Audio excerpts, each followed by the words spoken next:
Greetings and salutations, everyone. I hope everyone is doing well today. Today's upload goes along with what I've been talking about for the last couple of days, maybe week, with the 5-state East Coast hotspot. Before we jump into it, a couple links. As many of you know, I rely on Patreon, PayPal, channel membership, and the merch to help the channel to continue to grow and go. Links to Patreon, PayPal, and channel membership is in the description below. Merch is displayed directly under the video. Also, Dogman, Frightening Encounters, Volume 1 through 3, the audiobook versions. They were written and researched by Tom Lyons, narrated and produced by me, Jeff Nadolny. Those audiobooks are available on Audible, Amazon, and iTunes, links to which are also in the description as well. And finally, last but definitely not least, if you'd really like to help support the channel to continue to grow and go, simply subscribe. It does not cost you a cent. Click the like button, takes half a second.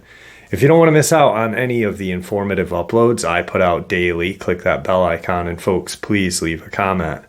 Why? Well, because all of these things really do help the channel to continue to grow and go. And yes, folks, they definitely do matter. Now, everyone, I have taken far too much of your time.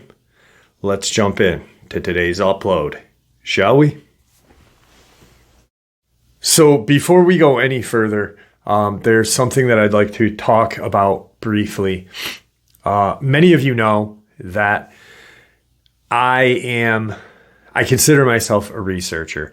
I don't consider myself a storyteller. When I'm sharing someone's experience that someone shared with me via the telephone, I have my own way of just sharing it. And it doesn't sound great. I'll be the first to admit it. When I'm narrating something, it's all right. Now, as far as my audiobooks, totally different story. I'm not a storyteller, though. I consider myself a researcher.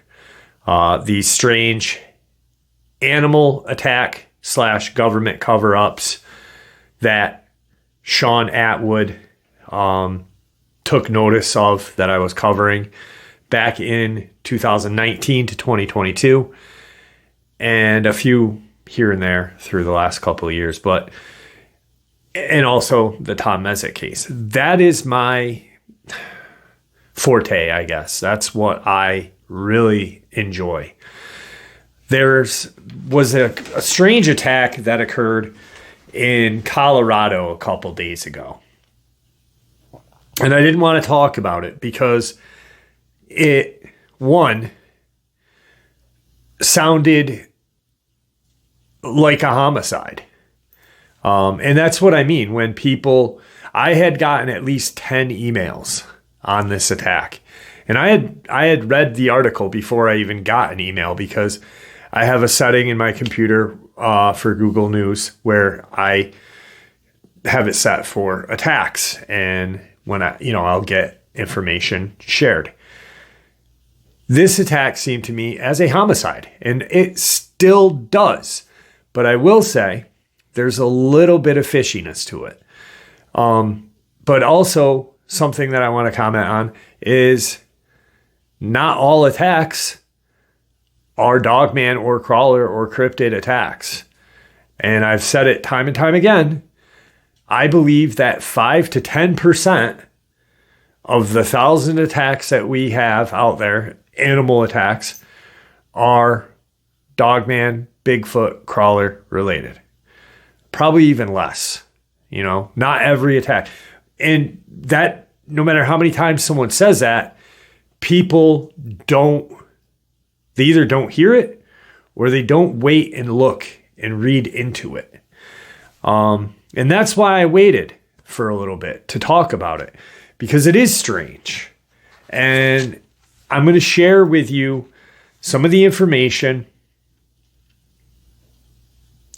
and I'm going to wait because I'm sure that, 2 years ago, 3 years ago, there was actually if I had covered this, there would have been a channel or two that would say it was a Dogman attack without waiting. And then, sure enough, Jimbo Bob Jim was the culprit. But then they'd say the government made that up when it was actually Jimbo Bob Jim. That's why I want to wait.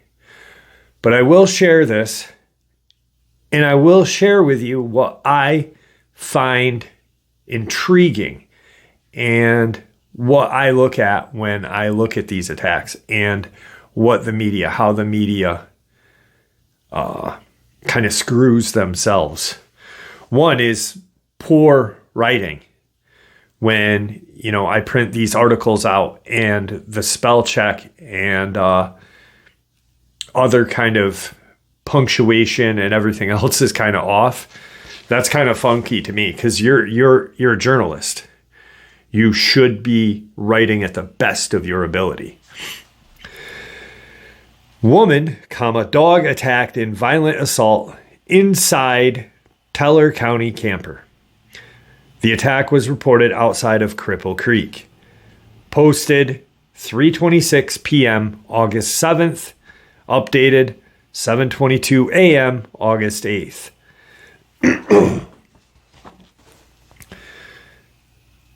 Teller County, Colorado. A woman was seriously injured after she was assaulted in a camper in an unincorporated area of Teller County.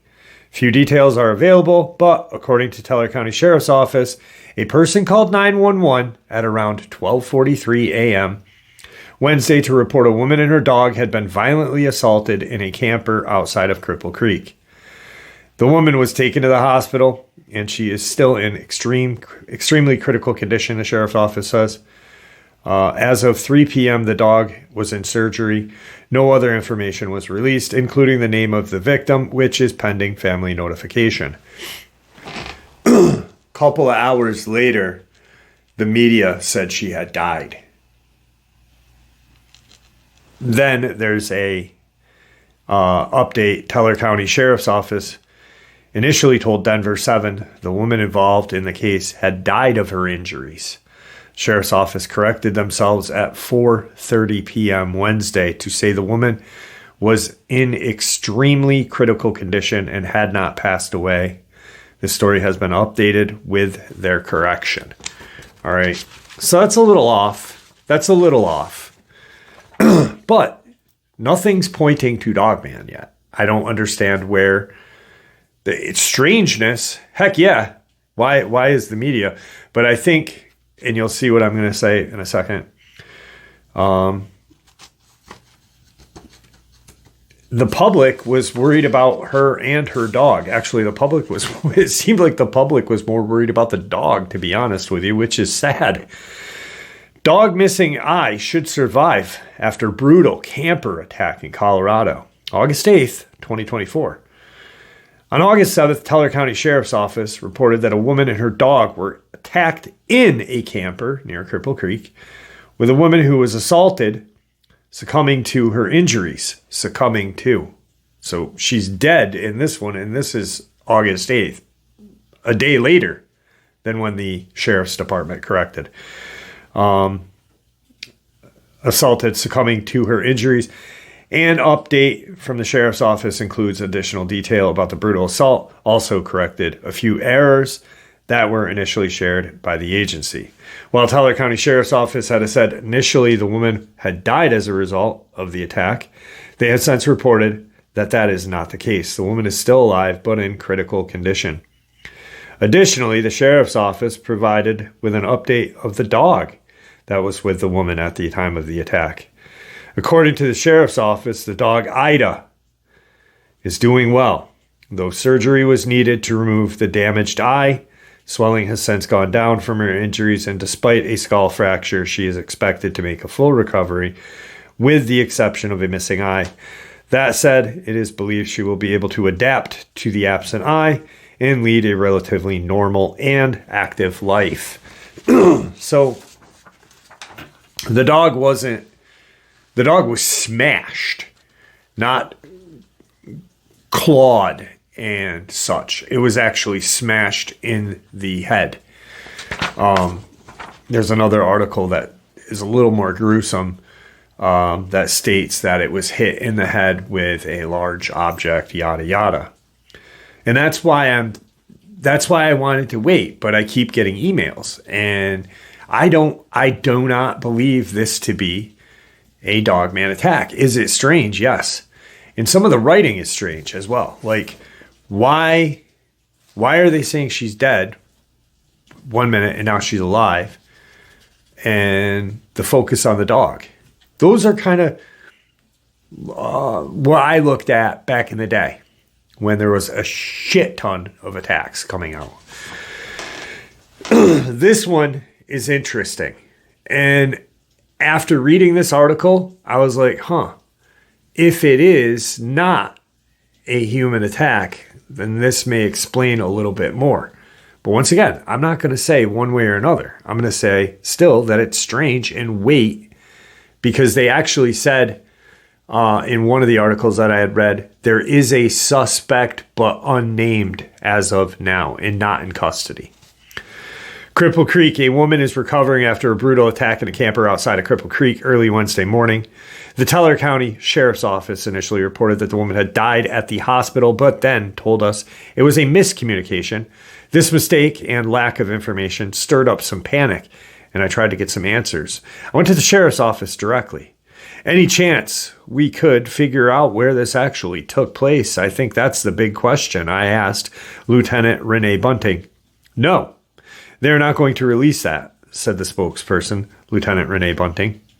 Sheriff's Office posted on Facebook about this with nearly 150 comments. People expressed safety concerns, with one asking, quote, should we be worried about this violent person? We want to wait until we have more information, said Lieutenant Bunting. That makes sense, but there is a concern with the public about no information, I stated. That's the thing.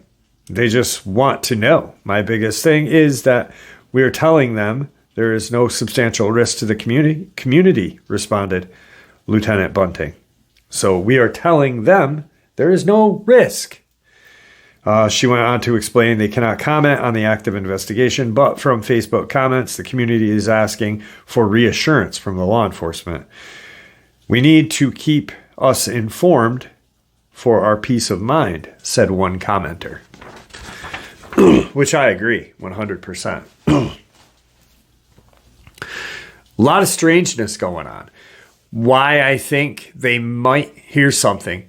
I think they do have a suspect, and it's a tragic, tragic case.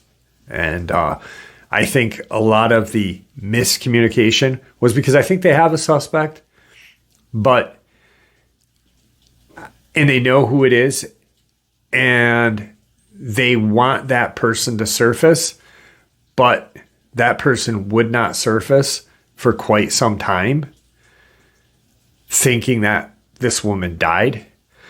So chances are she is dead, but with permission from the family, so they could, get a handle on the case, get this person out from hiding. So they think that it's it's not a homicide. Now it's an assault, less prison time. And I don't know if the death penalty, I think the death penalty is available in Colorado. But to me, that is what makes more sense about this miscommunication rather than it being a Dogman attack. Like I said, I got a ton of emails about it. And I've been looking at it and reading it. I just didn't want to comment, one, because I felt like it was a homicide right from the get-go. And two, because I wanted to make sure. I don't like stating that, this is a Dogman attack when it's not.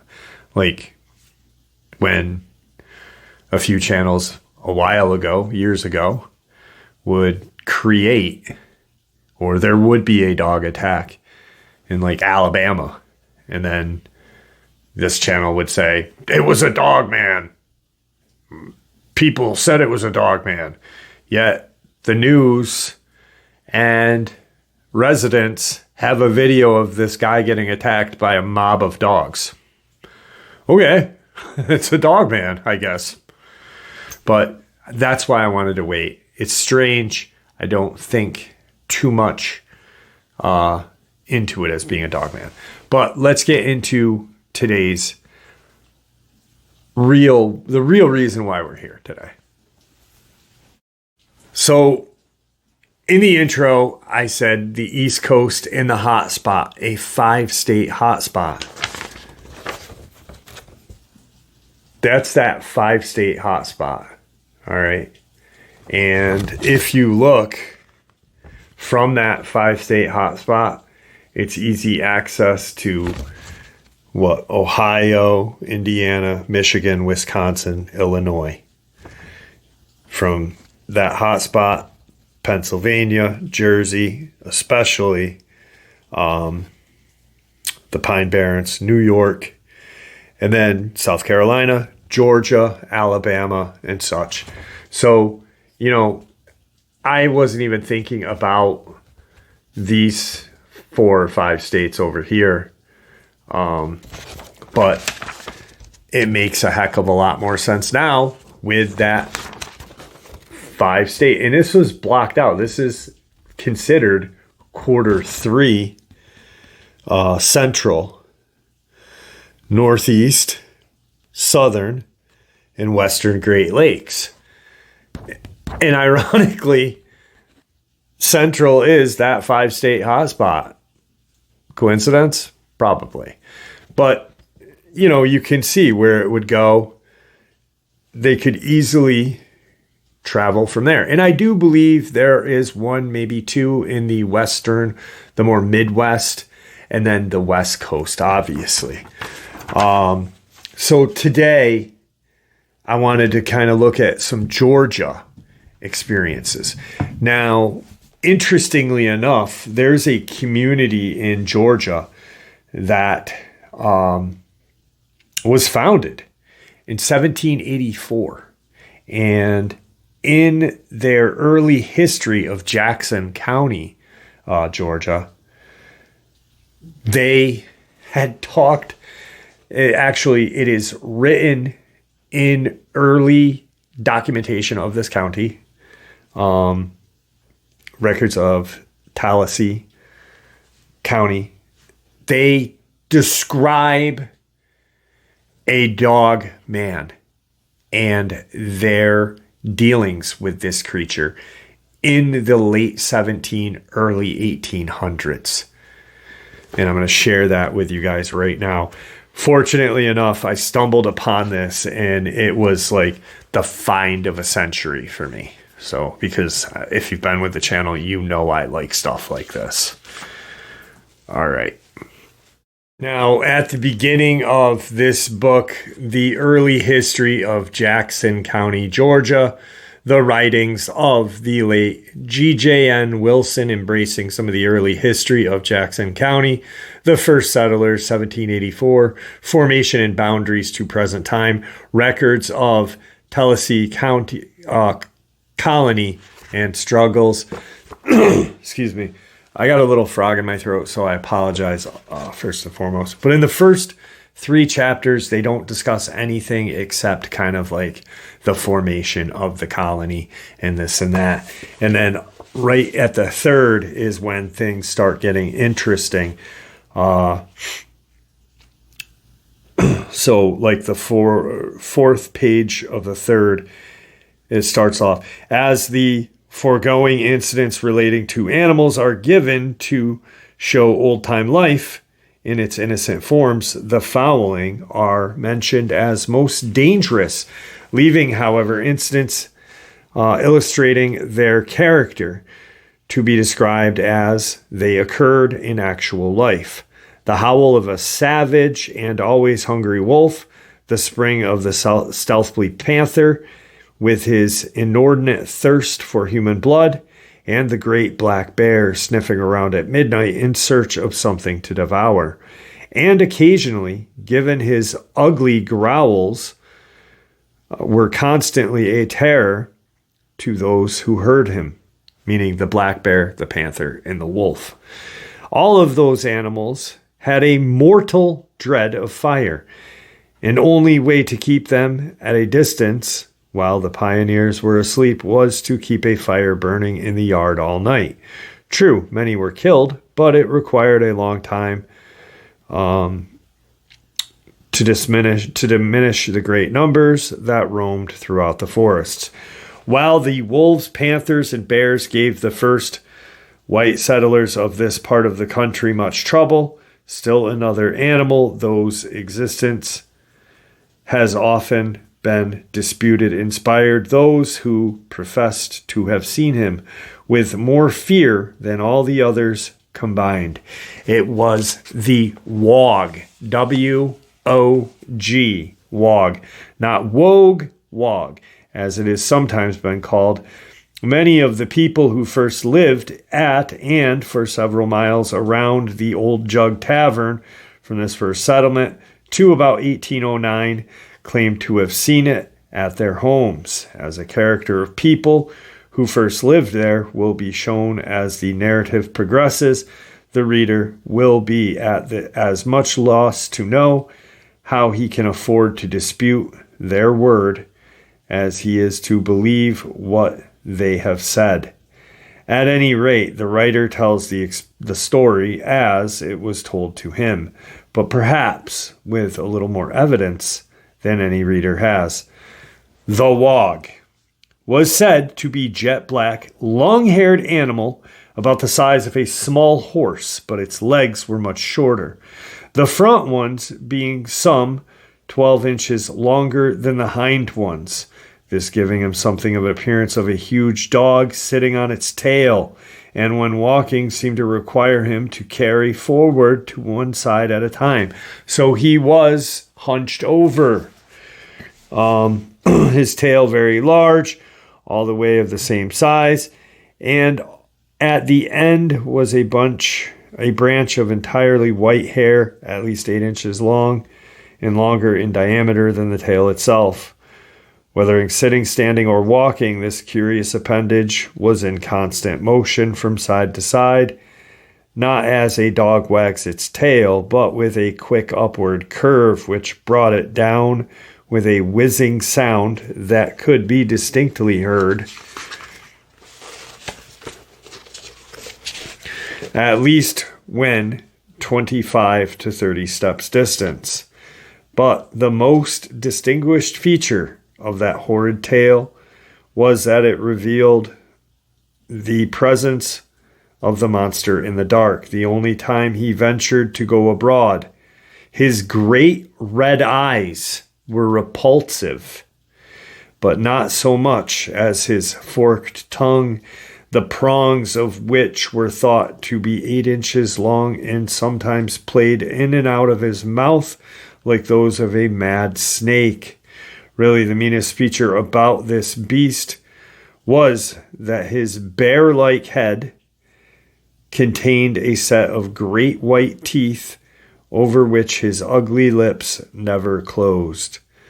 The Indians told the white emigrants that so long as the wog was left undisturbed, he would not molest anyone, that he would sometimes visit their home, go around them if a light was inside, poke his tongue through any opening he could find between logs, and then go away. Pioneers were not only quick to learn their lesson, but also carefully followed the instructions during the years formerly mentioned. The wog made several visits to houses in the territory to which reference has been made.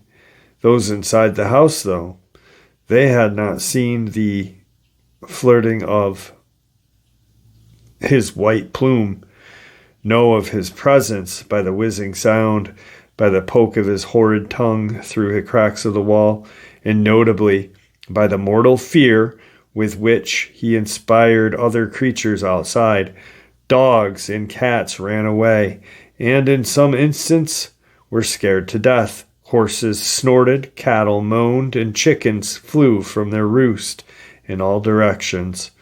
Thus, having seemingly accomplished his own mission to frighten everything out of the wits, he gave a loud snort and still twirling his white signal from side to side, went ambling away, and welcome was the going. Let me repeat, I give the account of the wog as it was given to me. It is hard to confess that one believes that there was such a thing, and one hates to say that he does not believe the word of these old citizens. The writer must leave the matter to you, dear reader.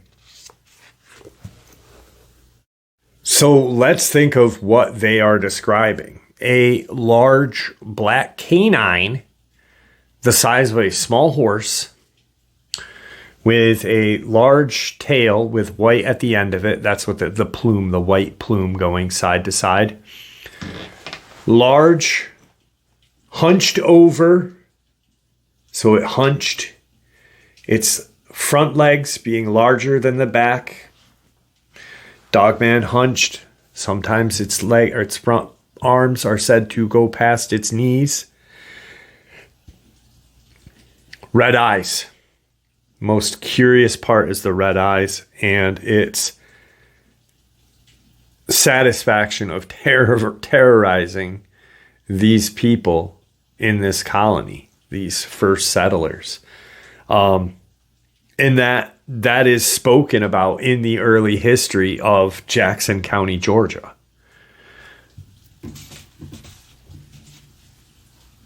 Which would fall right there, just right under this kind of hot spot zone that I've been talking about. And I really do believe that those 5 states are the East Coast's hot spot.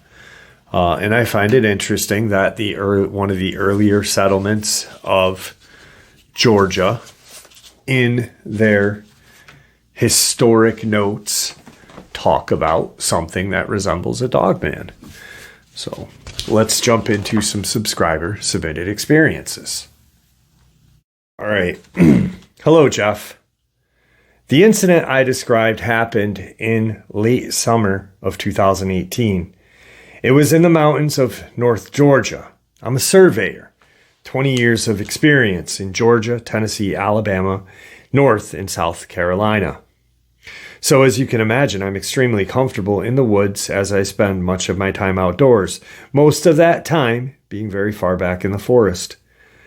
On the day it happened, I was surveying a piece of property around Small Corps of Engineers Lake bordering a large tract of national forest land. I was operating a robotic survey total station transit, which means you do not need a partner to run a survey crew, and instead of having 2 or 3 people on the crew, you generally work alone. The property was fairly large, approximately 500 acres, made up mostly of steep mountain and howl covered in dense mountain laurel. I just finished cutting a traverse along the property line, running to the top of the ridge, roughly 350 to 400 feet away with a machete. Traverse lines are typically about 5 feet wide and cut as close to the ground as possible to ensure a line of sight for the instrument. I just walked back down the slope to get ready to traverse to the top of the ridge when I noticed someone or something, hairy, wearing a hat, slowly walking across the opening that I had just made a few minutes earlier. At the time, I thought someone must be walking or hiking the top of the ridge, as it is not uncommon to see people from time to time. But then I realized it was way too hot to be wearing a large, shaggy brown jacket, as it was the high 90s. At this point, I took out my headphones and started paying closer attention to the situation. I walked to the top of that ridge to see what was going on and noticed undisturbed vegetation leading in the direction that I saw it walking.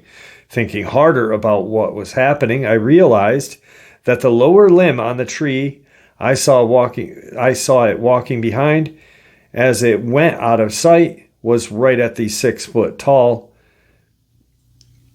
and what I originally thought to be a hat was most likely its pointed ears. I could hear something moving in the distance coming from the area it had walked to, so I decided to start making the 40-minute walk to the truck.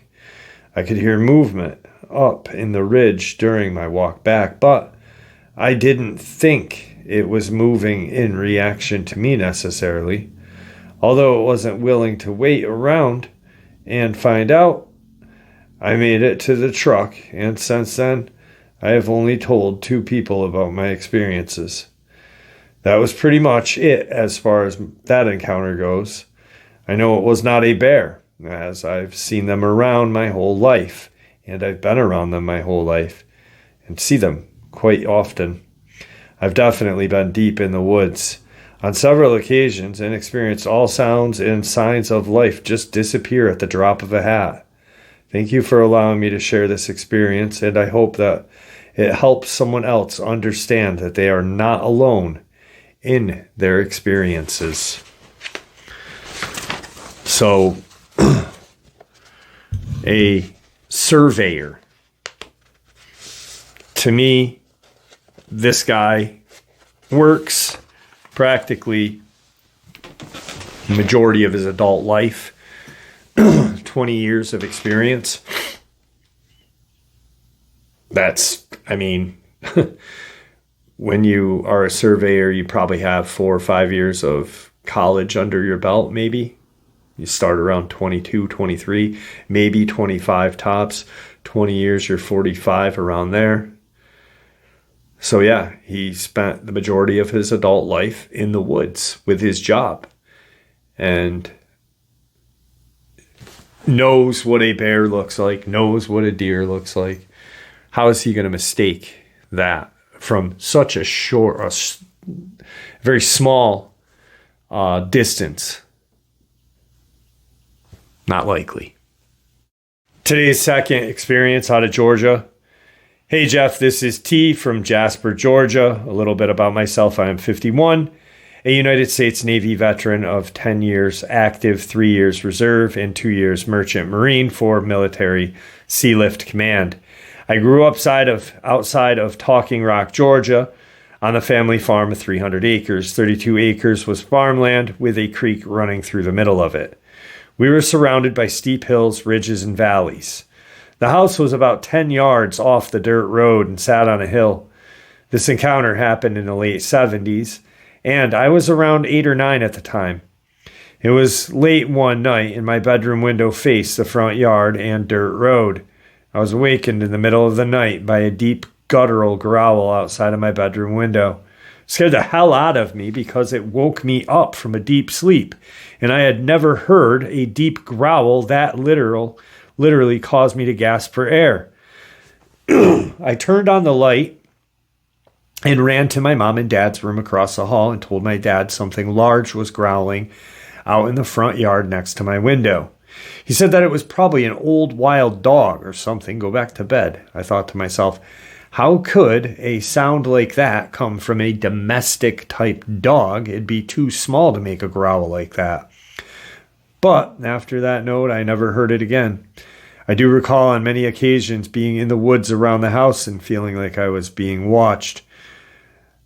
I never, though, through the years, put much more thought into that night. I just wrote it off as the old wild dog, LOL. Thank you, Jeff, for providing such a great platform for people to share these experiences. Your friend, T. Today's third subscriber, Georgia experience. Jeff, my encounter happened around 3 or 4 years ago. At the time, I lived between Homerville and Cogdill, Georgia. My wife and I were on our way to Waycross to do some shopping. We'd usually go there by way of Highway 122, as we did this time. This stretch of 122 is over 20 miles of pines everywhere you look. There are some bar pits, ponds along the way. Houses are few and far between. We started our little trip early, just after sunrise. As we were approaching a curve, I noticed skid marks from a diesel/semi or large dump truck. They appeared to be fresh. Then I noticed debris, large and small pieces of this vehicle all over the road and on both sides of the road, including a badly mangled up bumper. Next thing that got my attention was a huge black mass lying in the ditch on the right side of the road.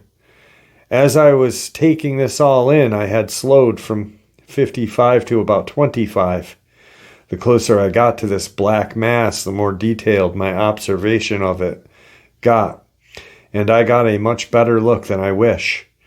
It was a bit twisted. Its wolf-like head was face up and slightly away from me, with its mouth open, and its chest was toward me.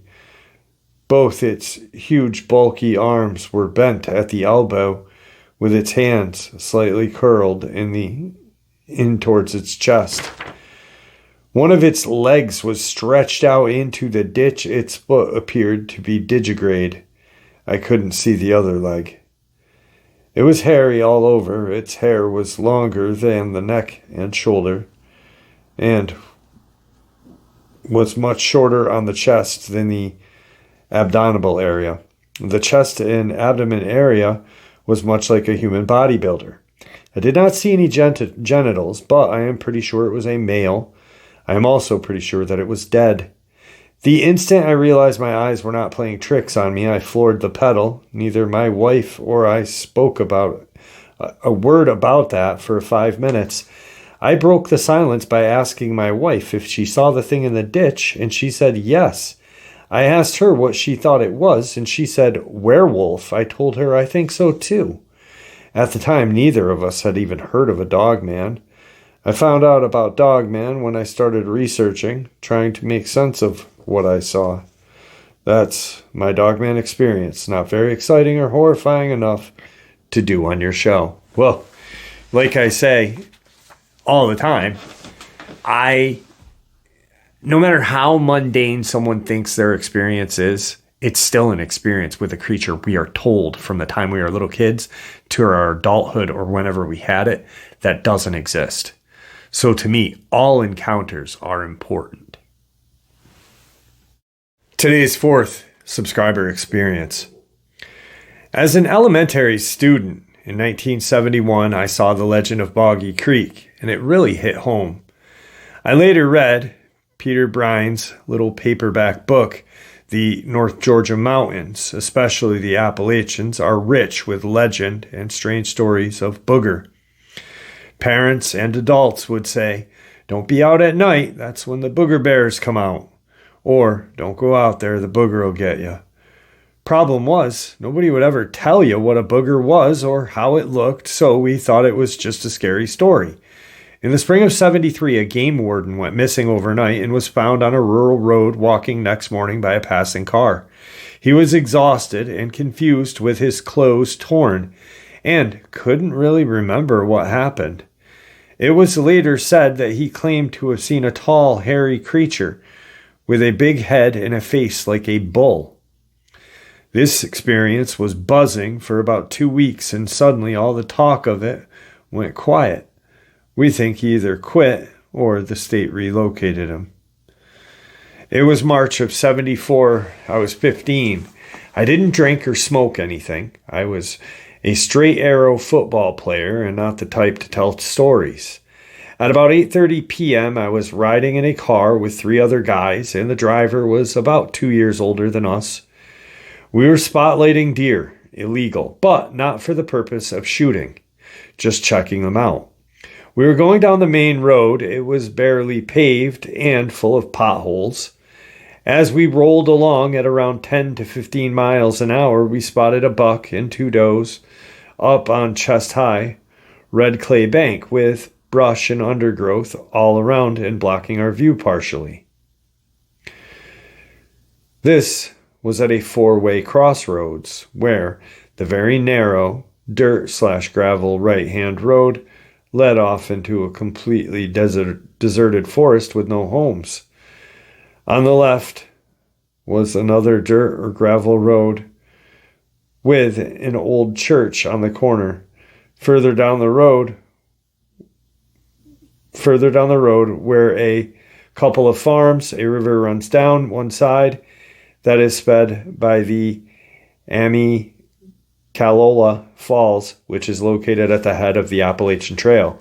Ironically, there is an area of the river known as Devil's Elbow where moonshiners, car thieves, pot growers, hunters were alleged to have gone missing. This is the same area where the game warden went missing. I was in the passenger rear seat and couldn't really see the deer. We stopped and the guy in front of me got out with a spotlight, a little old D-cell, and shined the deer. It was apparent they had been running and were tired because they didn't haul ass when we lit them up. About 3 or 4 seconds after exiting the back seat, I heard a crack/pop 40 degrees to my right in the forest. My friend, who was sitting next to me, heard it and said, "Oh shit, I bet that's a game warden." I said, "That's one noisy game warden." He then began urging the driver to get us out of there. About that time came some more noise, like something large moving through the woods. I instantly thought bear because a 500-pounder was killed in our area. But bears are known to be very quiet when walking, so I started saying, "Let's go," and the hair was standing up on my arms and neck, and I began to feel sick with fear. About that time, approximately 75 to 80 feet to my right, at 15 to 20 degree angle, I watched a large hulking figure cross the road from bank to bank in 3 forward-leaning large steps while swinging its arms. From the sound it was making, approached the deer. From the sound it was making, it appeared to be approaching the deer. And at that moment, we bolted out of there. Now, let's pause for a moment. As I am frozen with fear, and it seems like time has slowed, my friend to the left says, "What the hell was that?" And now we are both saying, "Let's go," and I have one foot in the car. Then I look up to the top of the embankment and see an outline of a figure move slowly to get behind a tree where its face/head was obscured. My friend with the spotlight starts slowly getting in the car, while I and the other dude dive in the back seat. At this time, my older and more stubborn friend pulls out a .22 pistol and says, "Who are you? Talk to me or I'll shoot." Now we are screaming, "Let's go," as he says again, "Tell me who you are or I will shoot." I think my friend in the front of me still had the light pointed at it. I think my friend in front of me still has the light pointed at it over the door, even though he is now in the back of the car. At that instant, we hear a bang, bang, as the driver shoots up in the air. He immediately throws the pistol down and jumps into the car as we spin out of there sideways. Now I'm shaking all over so bad that my feet are actually tapping, and everyone but the driver is talking at once. I don't remember who asked first. I think the guy in the front, they got a better look. But he said, "What did you see?" The driver was silent as we drove until we found a gas station that was closed and pulled in. We got out and went to get a drink machine, went over to the drink machine and downed a Coke, and still wouldn't talk. So now my friend was driving us all home. It's about 10 p.m. and we are planning to go back the next day and look around during daylight. We also agree to only tell our families, minus the part about the gunfire, of course. After we drop off my friend in the back, we're headed to my house. My friend in the front says to the driver, "Hey man, what did you see?" Nothing but silence until we got to my house, where my friend in front says, "You saw its face, didn't you?" He very quietly said, I sat there for a minute waiting for more, but it was obvious that he wasn't talking, and it was getting late on a school night.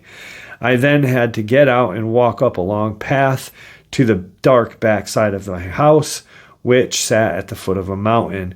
When I got inside, my mom noticed that there was something wrong, and her first question was, "Has somebody been drinking?" Now, that was all I needed. So, as I finally managed to tell her my story, my mom replied, was probably the devil.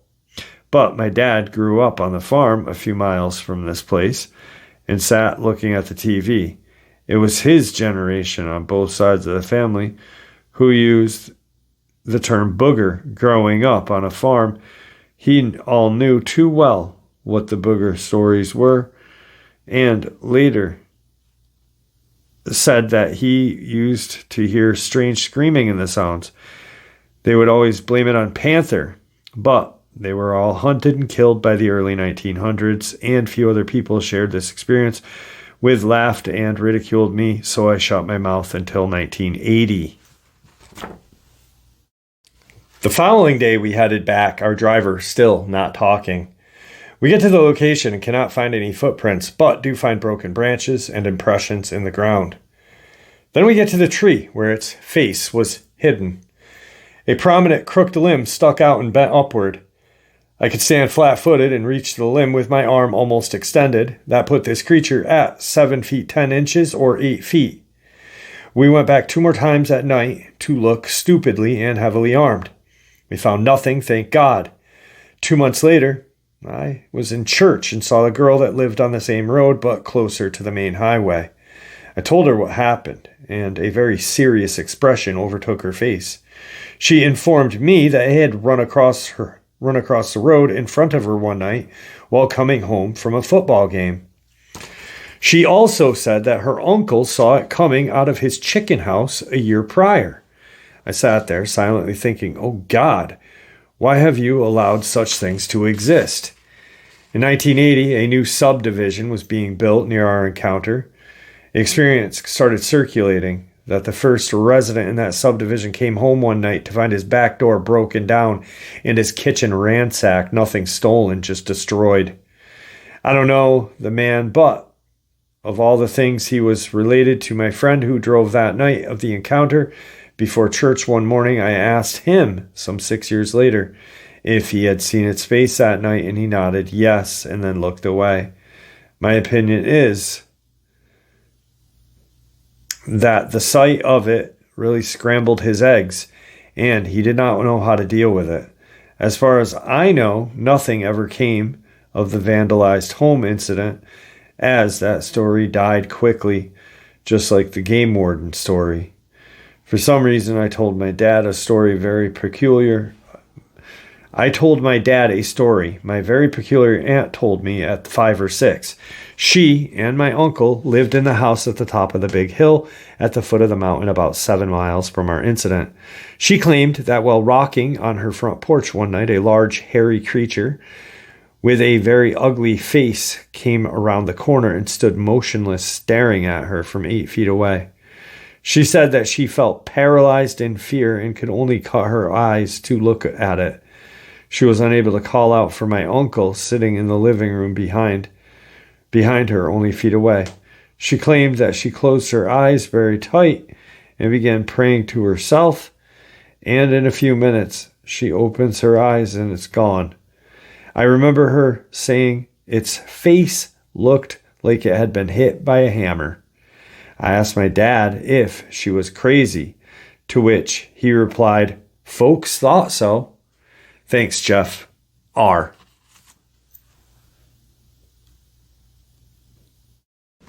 All right, so we started this Georgia experiences off with a encounter located around Homerville.